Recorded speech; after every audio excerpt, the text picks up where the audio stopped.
नाजरीन, आपका बहुत बहुत खैर मकदम है। सबसे पहले आपको मैं बताऊं कि यहाँ पर रेन डेफिसिट और उसके बाद स्नोफॉल डेफिसिट। अब कंसर्निंग ये है कि यहाँ पर राइज टेम्परेचर फरवरी में हो रहा है, जिसने पिछले 10 सालों का रिकॉर्ड भी तोड़ दिया, और 21 डिग्री सेल्सियस जो है वो टेम्परेचर रिकॉर्ड किया गया है, जो बताया जाता है कि एबनॉर्मल टेम्परेचर फरवरी में है। और उसके चलते हमने यहाँ पर डॉक्टर परवेज अहमद से बात की, जो प्रोफेसर एंड हेड जोग्राफिया और disaster management university of Kashmir में है। तो उन्होंने कहीं एक बातों का यहाँ पर खुलासा किया। उन्होंने बताया कि फॉर रीचिंग इम्पैक्ट जो ग्लोबल वार्मिंग से है हो सकते हैं, और उन्होंने ये भी कहा कि एग्रीकल्चर ड्रिवन इकोनॉमी पर भी इम्पैक्ट पड़ सकता है। तीसरी बड़ी बात उन्होंने कहा कि यहाँ पर नई नई बीमारियां फूट पड़ने के खतरात है, और उसमें हेल्थ कंसर्न्स भी काफी ज्यादा बढ़ जाएंगे। बड़ी एक बात यह भी उन्होंने कही कि अगर इसी तरह का यहाँ पर टेम्परेचर रहा तो उससे सैलाबी खतरा भी काफी ज्यादा लाहक हो सकता है। आप इस बातचीत को सुनिएगा जरूर, क्योंकि ये बहुत ही एक अच्छा सब्जेक्ट है, और आपको पता चलेगा कि कश्मीर कहां पहुंच गया है।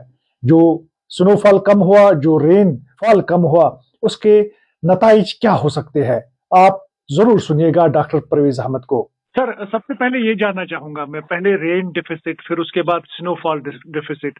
और जी अब जी अगर देखा जाए तो यहाँ पर राइजिंग टेम्परेचर जो है काफी ज्यादा कंसर्निंग माना जा रहा है। जी और जी उसमें जी जी ये वजूहात क्या है, what is the reason behind this, कि यहाँ पर अभी जो शिफ्ट हो रहा है, जो जी ट्रेडिशनल जी हमारा टेम्परेचर होता था, अब उसमें जी जी बताया जाता है कि ड्रायर टेम्परेचर जो है आने वाले वक्त में होगा। आप अपने तासुरात दीजिए सर। इम्पोर्टेंटली ये मतलब हमें ये याद रखना है कि हम जब ग्लोबल वार्मिंग की बात करते हैं, क्लाइमेट चेंज की बात करते हैं, तो इसका इम्पैक्ट है, और इसका ग्लोबल इम्पैक्ट है, इसका रीजनल इम्पैक्ट है, इसका लोकल इम्पैक्ट है। राइट। जब हम ग्लोबल इम्पैक्ट की बात कर रहे हैं, तो जब हम इस तरह के जो फिनोमिनन्स हैं, जैसे हमारा एल निनो इफेक्ट होता है, ला निना इफेक्ट होता है, ये सारी चीजें इससे रिलेटेड है, जिससे जिससे हमारे क्लाइमेट में चेंजेस आई। और मसला ये नहीं है कि ये इफेक्ट्स नहीं होते थे, इफेक्ट्स होते थे, लेकिन इनका जो साइकिल था वो इफेक्ट हुआ।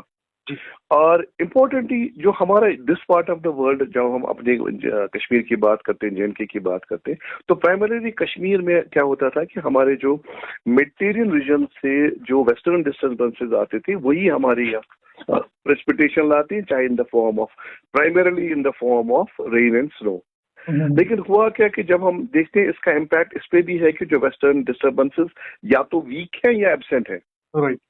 जब वीक और एब्सेंट होंगे, या वीक या एब्सेंट, तो उनसे क्या होगा कि जो हमारे जो मॉइस्चर बेरिंग जो विंड्स होते थे, जो मेटेरियल रीजन से आते थे, हमारी तरफ आते थे, और उसके बाद वही moisture in the form of precipitation, चाहे वो स्नो, चाहे वो रेन की शक्ल में पड़ता था, हमारे यहाँ रेनफॉल होती थी और स्नोफॉल होती थी। लेकिन जो हमने क्या एक्सपीरियंस किया इस पूरे विंटर्स में, कि हमारे जो वेस्टर्न डिस्टर्बेंसेस थे वो करीबन बहुत वीक थे, मान लीजिए करीबन, मतलब वीक और एब्सेंट थे, मतलब हुए ही नहीं, अगर आए ही नहीं इस तरह। बिकॉज उनका स्ट्रांग होना बहुत जरूरी है, स्ट्रांग होना, और तभी वो यहाँ तक मॉइस्चर लेके आते हैं, और जो यहाँ फिर क्लाइमेटिक कंडीशन में जिसको in the form of snowfall होता था, जो हमारा कोर विंटर होता था। तो कोर विंटर में जब एब्सेंट ये वेस्टर्न डिस्टर्बेंस था, उसका मतलब है हमारे यहाँ स्नोफॉल नहीं होगी। अगर होगी भी स्नोफॉल, तो वो एक बहुत ही एक मिनिमम पीरियड के लिए होगी। और हमारे यहाँ क्या होता था, ट्रेडिशनली हमारे यहाँ चले कलान होता था, चले कलान के बाद चले बच्चा होता था, चले खर्त होता था, चले बच होता था, और ये 60 डेज का एक ऐसा पीरियड होता था जिसमें स्नोफॉल होती थी, और अच्छी खासी स्नोफॉल होती थी। और पर्टिकुलरली जो चले कलान वाला है, ये में उसमें अच्छी खासी स्नोफॉल होती थी। और यही स्नोफॉल जो है, ये हमारे पूरे साल हमारे ग्लेशियर्स को, स्नो फील्ड्स को रिप्लेनिश करती थी। और यही पानी हमें, जो स्नोफॉल का, जो स्नो का मेल्ट होता था, यही ग्लेशियर मेल्ट हमारे पूरे साल हमारी जो वाटर की नीड्स है उनको पूरा करता था। लेकिन जो हम देख रहे हैं आजकल, हमारा ओवरऑल जो टेम्परेचर है राइज हो रहा है। आपको ये पता है कि 2016 का जो हमारा रिकॉर्ड था फरवरी का, वो भी आज के आपके 21 फरवरी वाले ने 21 डिग्री सेंटीग्रेड जब फरवरी में रिकॉर्ड किया गया, इसलिए उस रिकॉर्ड को भी तोड़ दिया, which is a all time high of February. तो ये एक इंडिकेटर है कि कि भाई ओवरऑल जो हमारा टेम्परेचर राइज हो रहा है, और जब राइजिंग टेम्परेचर आमतौर पे जो हम रिलेशनशिप इस्टेब्लिश करते हैं वो राइजिंग टेम्परेचर होगा, तो यहाँ से जो प्रेसिपिटेशन होगी particular in the form of snowfall वो कम होगी। और तो चूंकि यहाँ से हमारी राइज टेम्परेचर हो रहा है, वहां से हमारी precipitation the form of snow and rain कम हो रहा है, तो नेचुरली इसका इम्पैक्ट ये होगा कि हमारे जो विंटर्स होंगे ड्रायर होंगे, जो कि हमने एक्सपीरियंस किया पिछले 30-40 दिन में भी, और आगे भी एक्सपेक्टेड है। जो इंडियन मेट्रोलॉजिकल IMD का जो डाटा है या IMD की जो प्रेडिक्शन है वो भी यही बता रहे कि अगले हफ्ते 10 दिन तक ये हमारे पास जो क्लाइमेट होगा, जो वेदर होगा वो ड्राई होगा। और ये हमें मान के चलना है कि ये ओवरऑल जो ग्लोबल रैमिफिकेशंस है, किसके रैमिफिकेशंस? ग्लोबल वार्मिंग के, क्लाइमेट चेंज के। क्योंकि क्लाइमेट चेंज सिर्फ इतना ही नहीं है कि हमारा जो टेम्परेचर राइज करेगा, बल्कि इस वेदर पैटर्न का इरेटिक होना भी एक इंडिकेटर है किसका? ग्लोबल वार्मिंग का, क्लाइमेट चेंज का। इरेटिक कैसे? कभी स्नोफॉल होती है, कभी स्नोफॉल नहीं होती है तो कम होती है, ऊपर रीचेस में हो रही है, नीचे प्लेन्स में नहीं हो रही है, जबकि ऊपर की रीचेस में, हायर रीचेस में होती थी, लेकिन कंसिडरेबल नीचे प्लेन्स में भी अच्छी खासी स्नोफॉल होती थी। लेकिन होता क्या, स्नोफॉल हुई लेकिन उस इंटेंसिटी की नहीं होनी जिस इंटेंसिटी की होनी चाहिए थी, और इसके जो इम्पैक्ट है वो पूरे साल हमें दिखेंगे, क्योंकि यही स्नोफॉल जो कोर विंटर, जिसको हम चले कलान बोलते हैं ट्रेडिशनल लैंग्वेज में, वो जब नहीं रिसीव किया हमारी वैली ने, तो उसका इम्पैक्ट हमारे आगे वाले दिनों में in the form of less water availability की सूरत में वो दिखेगा। तो डॉक्टर साहब, आपको लगता है कि ये concern, I mean to say the concern is severe due to the far reaching impacts, उसमें फॉर रीचिंग इम्पैक्ट्स, देखिए रीजनल इकोलॉजी की बात करेंगे या एग्रीकल्चर ड्रिवन जैसे जी, हमारी agriculture based, horticulture based economy है, इस पे भी इम्पैक्ट पड़ेगा। क्योंकि जब हमारे जो वाटर बजट होगा, हमारा जो वाटर की जो अवेलेबिलिटी होगी वो जो कम हो जाएगी। क्योंकि आपने देखा होगा, अगर हम पिछले 50 साल 60 साल का डाटा भी उठाते हैं, पहले ही हम पिछले 50 साल 60 साल का डाटा देखें, तो will see that overall mean minimum और मीन मैक्सिमम टेम्परेचर दोनों राइज हुए। प्रेसिपिटेशन जो है वो आपकी डिक्रीज हुई है over the period of time. पिछले 50-60 साल का जो IMD का डाटा है जो हमें दिखाता है, पहली बात तो वो दिस एन इंडिकेटर ऑफ कि जो क्लाइमेट चेंज हमारे पार्ट ऑफ द वर्ल्ड में भी हो रही है, because we are part of the larger whole. अच्छा, पहली बात। दूसरी बात, आपको पता है कि जैसे हम बोलते हैं कि भाई जी इकोलॉजिकल ये फ्रेजिलिटी, आपने देखा होगा कि deforestation over the last 50-60 years, deforestation का मैग्नीट्यूड इंक्रीज हो गया, मतलब double tripled, it has tripled over the period of time. Deforestation का एक बड़ा इम्पैक्ट है, फॉरेस्ट कवर का होना एक बड़ा इंपॉर्टेंट चीज है जब हम बात करते हैं मॉइस्चर रिटेन की, प्रेसिपिटेशन होने की।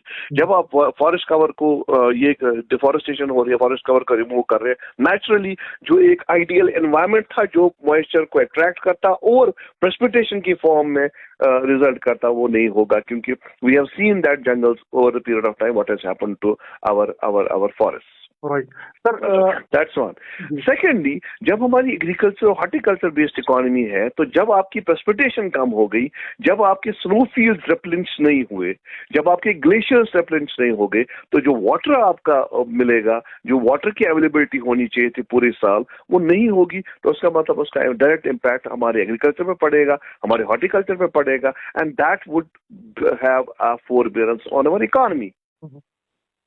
तो ये एक इस तरह का एक फ्राइटनिंग ट्रेंड है। मैं नहीं बोलूंगा कि हम लोग इस तरह से थे, but it is a matter of concern that over the period of time, because of this change in the environment, because of in change in the climate, it would have far reaching consequences on our ecology and on our economy. Right, तो इसमें health concerns के बारे में भी काफी ज्यादा ये impact कर सकता है। जी, आपको हमारी कुछ स्टडीज हो रही हैं over the period of time. आपने देखा होगा कुछ ऐसी डिजीजेस भी होंगी, जैसे आपके यहाँ पहले मलेरिया था, बाकी डिजीज थे जिस तरह से वार्म क्लाइमेट के साथ रिलेटेड थी। आपको ये कि हम ऐसी स्टडीज को भी इनिशिएट किया जा रहा है कि ताकि देखा जाए कि इस तरह की ऐसी हेल्थ डिजीजेस तो नहीं होंगी जो वार्मर क्लाइमेट के साथ रिलेटेड होंगी, जैसे आपका मलेरिया, जैसे आपका कॉलरा, या बाकी चीजें जो होती है, different spread of different viruses। अच्छा, तो ये अगेन किसका इंडिकेटर है कि जितना वार्मर क्लाइमेट होगा उसमें आपके आपके ये इस तरह के जो है वो सरवाइव करेंगे। शायद आपको ये भी याद होगा कि जब डेंगू की महामारी पूरे इंडिया में फैली तो उस वक्त ये बोला जा रहा था कि it was a general concern that people should move from plains to mountain areas, क्योंकि जो डेंगू जो एडीज मॉस्किटो था ये माउंटेन एरियाज में because of cooler climate survive नहीं कर पाता था।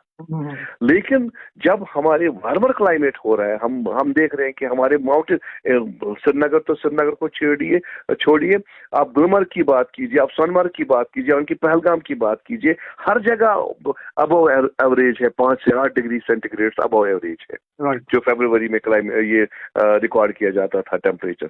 तो ये एक इंडिकेटर है कि हमारे जो प्लेन एरियाज को छोड़ के जो हमारे करेवा लाइन्स है, चाहे हमारे माउंटेन एरियाज है, उनमें भी टेम्परेचर्स बाज़ाब्ता इंक्रीज दिखा रहा है, रिकॉर्ड किया गया है, which is again of indicator that it could lead to spread of those diseases, उस तरह के डिजीजेस जो आमतौर पे सर्वाइव या स्प्रेड होते थे वार्मर क्लाइमेट में। तो हम वार्मर क्लाइमेट की तरफ जा रहे हैं। जी, आखिर में जानना चाहेंगे सर, अभी अगर देखा जाए तो यहाँ पर बारिशें जो है कॉन्स्टेंटली होती है, तो उससे क्या इस जो बढ़ती हुई या राइजिंग टेम्परेचर जो हो रहा है उसमें सैलाबों का भी खतरा लाहक हो सकता है? नहीं, जब इस तरह का नेचुरली जब इस तरह की बात होगी तो नेचुरली आपने क्या किया, जब अब रेनफॉल होगी और रेनफॉल होने के बाद जो इस तरह की फ्लड सिचुएशन आएगी क्लाउड बर्स्ट की वजह से, क्योंकि there are other ramifications also. जब इस तरह के एरेटिक जब ये, क्योंकि आपको ये रखना है वेदर और क्लाइमेट जो होता है ये एक इंट्रैक्शन मैकेनिज्म होता है डिफरेंट क्लाइमेटिक एलिमेंट्स के या वेदर एलिमेंट्स के। तो इसमें विंड भी होगा, विंड की डायरेक्शन भी होगी, वेलोसिटी भी होगा, मॉइस्चर भी होगा, टेम्परेचर भी होगा। So all of these interact together and then it forms a weather or a climate of a particular place. तो हम क्या देखते हैं, जब इनमें चेंजेस आती है, जो इंट्रैक्शन मैकेनिज्म में चेंज आएगी, जो डिफरेंट क्लाइमेटिक एलिमेंट्स है, तो ये इरेटिक वेदर या क्लाइमेट की सूरत में आता है। तो इस तरह की सिचुएशन है तो आपके क्लाउड बर्स्ट हो सकते हैं, इरेटिक रेनफॉल हो सकती है, जिससे फ्लड की चांसेस भी हैं। और पर्टिकुलरली आपको पता है, जब मैंने अभी बात की डिफॉरेस्टेशन हुई है, सॉइल इरोजन हुआ है, जब डिफॉरेस्टेशन होकर सॉइल बिकम्स लूज तो वो वल्नरेबल होती है इरोजन को। जब इरोजन होगा तो इरोजन अल्टीमेटली जो सॉइल है, सेडिमेंट है, ये मूव करेगा इनटू आवर वाटर बॉडीज। जो हमारी वाटर बॉडीज उनकी एक कैरिंग कैपेसिटी है, जो वो कितने पानी वो ले सकते हैं और कितने को कैरी कर सकते हैं। जब आपने ये सेडिमेंट आपकी वाटर बॉडीज में जाएगा तो ये कैरिंग कैपेसिटी हमारी वाटर बॉडीज की कम करेगा, क्योंकि उनकी ये सेडिमेंट डिपॉजिट हो जाएगा, उनकी डेप्थ कम हो जाएगी, उनकी carrying capacity, water carrying capacity कम हो जाएगी। तो अल्टीमेटली व्हाट वुड हैपन, जो रेनफॉल होगी या वो इन वाटर बॉडीज में जाएगी, सेडिमेंट को लेके इरोडेड जो मटेरियल है वो वाटर बॉडीज में जाएगा, तो देयर आर लाइकली चांसेस कि जब water carrying capacity in water bodies की कम होगी, दे वुड रिजल्ट इनटू क्या ओवर ये हो जाएगा, तो फ्लडिंग के सूरत में रिजल्ट करेगा। Right sir, thank you very much sir, thank you आपका प्रेशियस टाइम देने के लिए। कोई बात, thank you, God bless you, God. Firdous Lahi, JK news today, Srinagar.